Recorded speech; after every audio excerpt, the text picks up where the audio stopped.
Promotional consideration paid for by the following.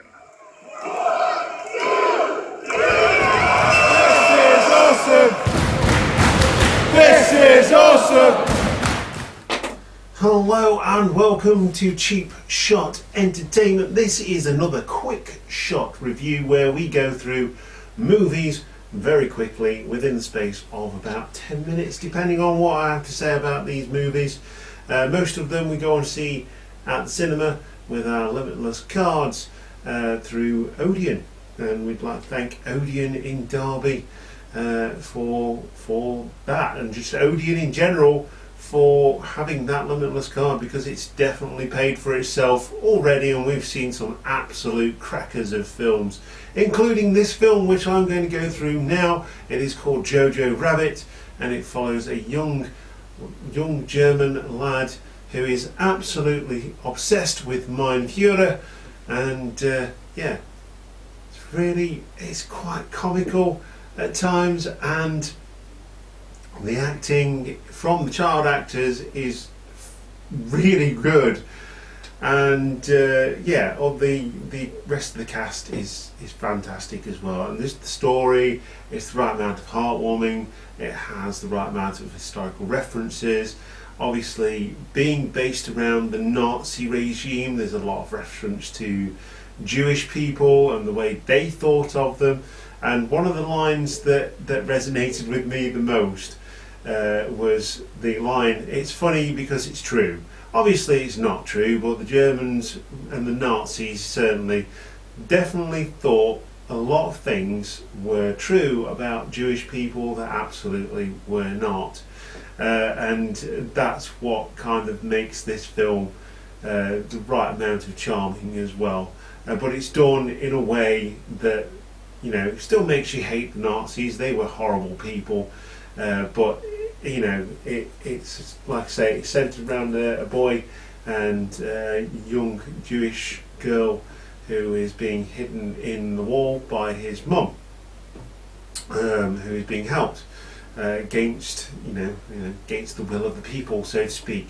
And young JoJo doesn't really accept this to start with, but over the course of the film, you know, the right amount of heartwarming things happen, but it's still met with a little bit of tragedy as well. And overall, this film had absolutely everything.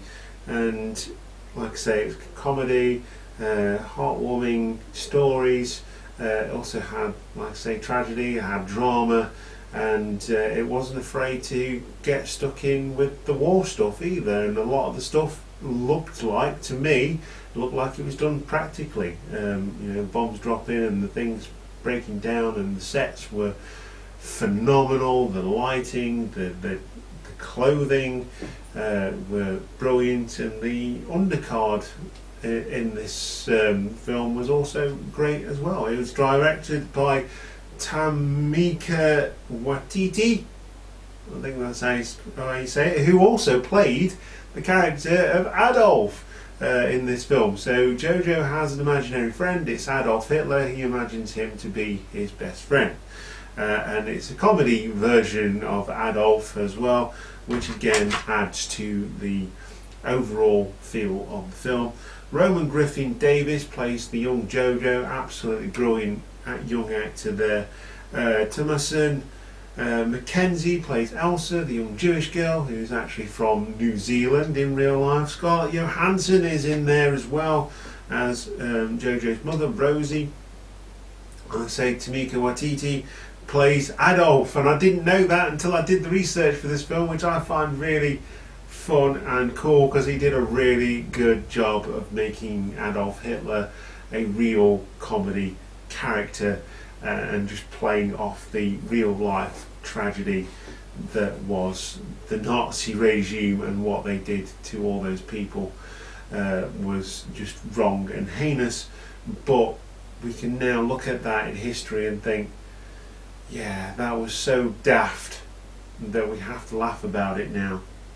And it was done really, really well. Sam Rockwell plays Captain Klesendorf, who turns out to be a little bit of a father figure and a little bit of a hero in this film towards the end.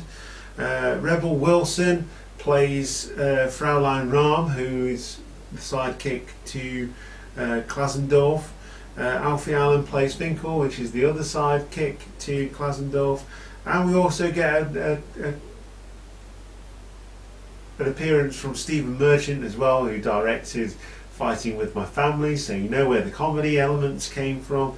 There's a scene in there that's just it's comedically awkward, but it's done really well, and it is quite funny the way they do it. And Archie Yates plays Yorkie, who is JoJo's best friend, who plays that character really well as well. There's a line towards the end of the film. He says, "I think I'm going to go home now. I need a hug." And who doesn't need a hug? He actually says cuddles. Who doesn't need cuddles? Who doesn't need a hug? I like that character. He is fun.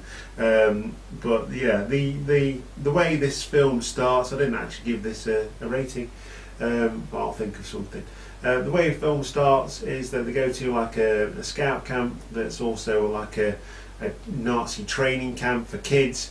JoJo blows himself up with a grenade, and so he can't go to school or do any of the training, so that's how the film plays out, and he gets to know the Jewish girl who's living in the wall, and gets to know his mum a little bit more as well, which is quite nice.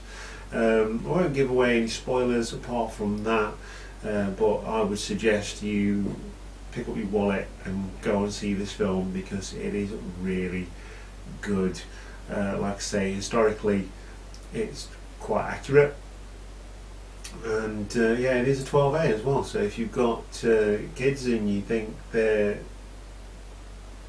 mature enough to go and see something like this, and they're studying World War II, it's, you know, it's one of those things that you could possibly take them to, depending on how you feel about it, as long as there's parental guidance, obviously. But do be warned, there is, like I say, violence in this film. You can't have a film about World War II without violence in it. It's just one of those things, isn't it? But yes, I would give this film an Adolf out of a Winston Churchill, and yeah, I would go and see this one, definitely. It's definitely in my top 3 of this year, and I've seen 3 films this year, apart from The Irishman, which was on Netflix. But genuinely, it is a really good film, and that is my review, my quick shot review. I can't really call it a review, I suppose, but a quick shot review, in my opinion, on this film. If you like the video, click the subscribe button, hit the notification bell. Get on to us on Twitter, Instagram and Facebook, and don't forget to go to Close to Order to pick up your merchandise. We get a little bit of kickback from you ordering things on there. There's lots of things for lots of different people and lots of different tastes, so please do that, and wear some cool merch. So next video coming up is probably going to be on the channel. It's going to be a video of me watching, I'm going to do a review of NXT UK Takeover Blackpool 2, because I'm going to be there. So that's going to be fun if you like the wrestling as well as the movies. If you like the movies and just the movies, watch this space for more movie reviews on Quick Shot. Reviews for Cheap Shot Entertainment. I've been your host Luke, you are Cheap Shot Nation, and I will see you next time. Goodbye.